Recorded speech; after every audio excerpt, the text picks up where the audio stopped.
Hi there, I'm Tomas Michaud from Real Guitar Success. Today we're going to talk about the pinky. Now, the pinky gets a bad rap, usually as being the weakest digit of the fingers, but I think it is in fact more of a bad rap than it is a reality, and I'll tell you why. First of all, I am going to teach you a great exercise that'll help strengthen your pinky, but not only that, it'll help your pinky get coordinated with the other fingers on your left hand, and it'll make all your guitar playing better. But before we do that, I want to explain a little bit about the mechanics and why I think the pinky gets a bad rap.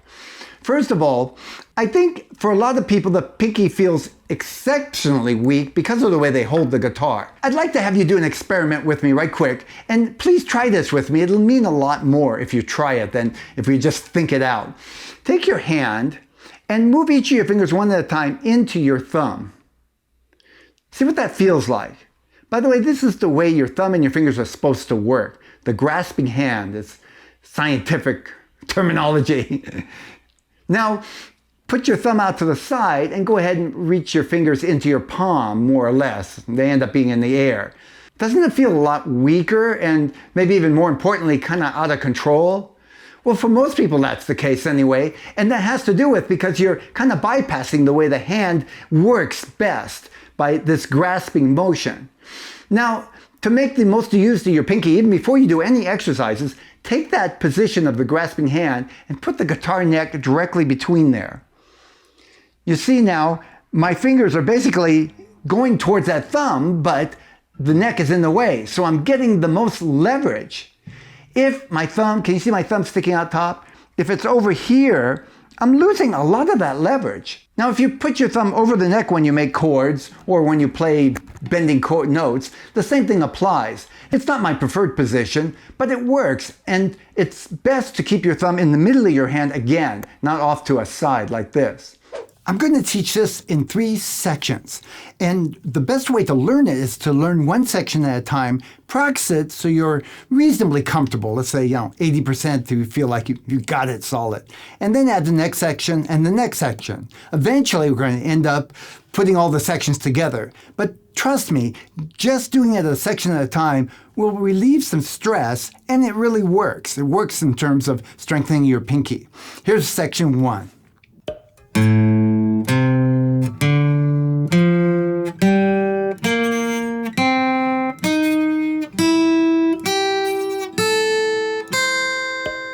Now I'm starting on the 5th fret with my first finger. The only other finger I'm using for this first section is the pinky. So we start by hitting down picking on the first note and then up picking on the second note. We call that alternate picking. Go slow, starting with the 6th string, 5th string, and so on,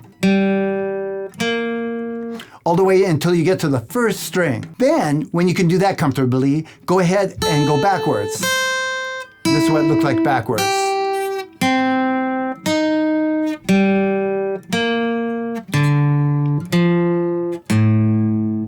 From the 1st high string to the 6th string. Go slow. Going fast will not help here. This is designed to strengthen and get your pinky coordinated, so speed doesn't really do that. Think of again working out at the gym. If you're working out on some dumbbells, going faster doesn't really build strength. The key here is slow and conscious. Pay attention to the details, getting your fingers in the right place, relaxing, and good hand position. Now for section 2, I'm covering the 6th fret on the 6th string with my middle finger. I call it second sometimes. Middle, okay.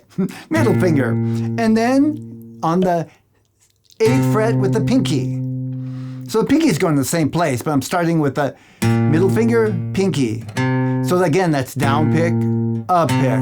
Onto the 5th string, down pick, up pick, down pick, up pick.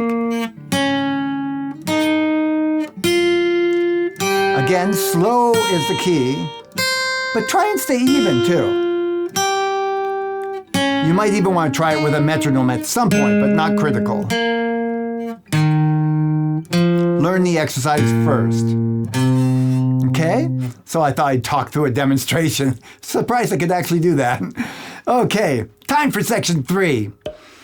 You guessed it! It's the ring finger to the pinky. So now I'm on the 7th fret to the 8th fret. And I am, again, keeping my index and my middle finger roughly in the place. Don't worry about if it moves a little bit. But generally speaking, I'm not letting them pop out in the air or clumping them all together. So we'll start with the ring finger on the 7th fret, down pick, and the pinky on the 8th fret onto the 5th string, and so on. I think you got the drill here.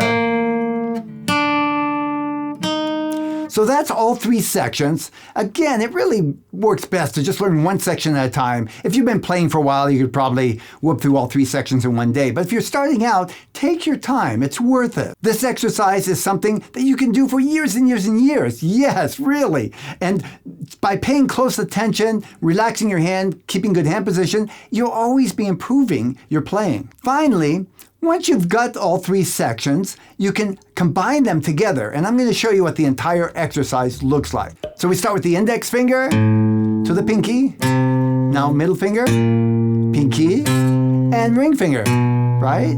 And then on to the 5th string. Again, I'm doing down up picking.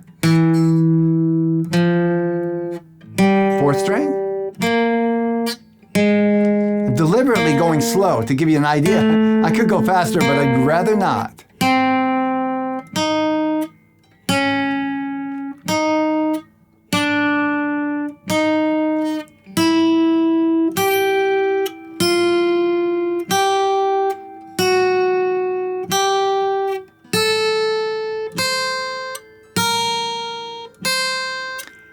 Now, let's go the other direction.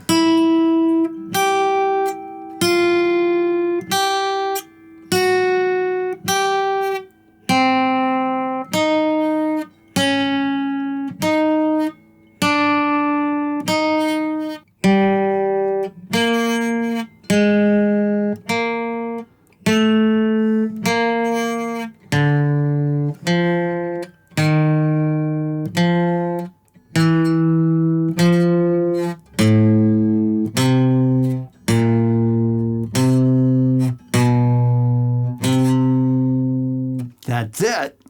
Now, I want to give you a few tips that'll help you get the most out of this exercise. Learn 1 section at a time and then put them together. Go slow with the exercise. There's really no point in going fast. And do a little bit each day. I recommend sessions of like 3-6 minutes max. My preferred way to do something like this is to do a little in one part of the day and a little in another part, maybe just a few minutes at a time. And do that every day for a week or so. You'll be surprised at how big of a difference it makes. As you do the exercise, keep your fingers reasonably close to the strings. And don't use your hand to actually add strength. That means like this.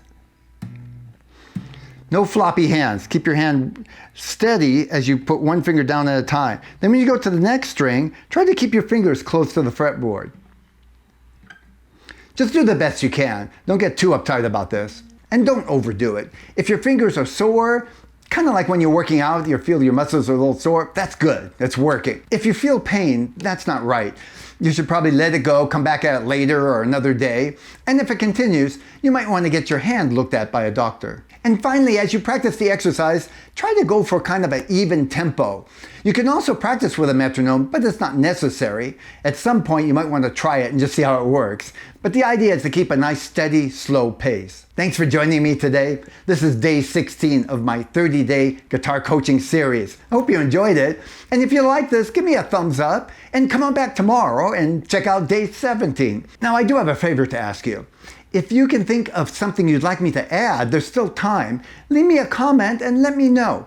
What kinds of exercises do you think would help you? Or what other topics would you like to see? And if you have another exercise that you really like, let me know about it in the comments. I hope to see you again tomorrow.